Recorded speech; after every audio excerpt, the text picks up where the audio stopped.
Hi everyone, here we've got Realme 6i and let me share with you how to set camera timer on this device.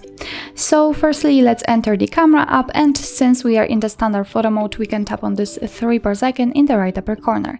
As you can see right in the middle, we've got the timer option, so let's tap on it, and after tapping on it we can set 3 seconds delay. After tapping on it again, we've got 10 seconds delay, and after tapping again we can turn it off completely.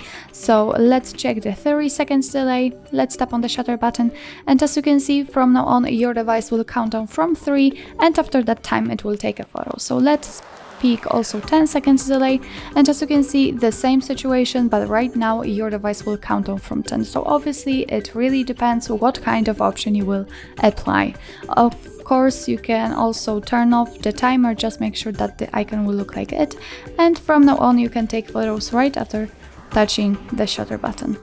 So actually this is it. This is how to set camera timer in your Realme 6i. Thank you so much for watching. I hope that this video was helpful, and if it was, please hit the subscribe button and leave the thumbs up.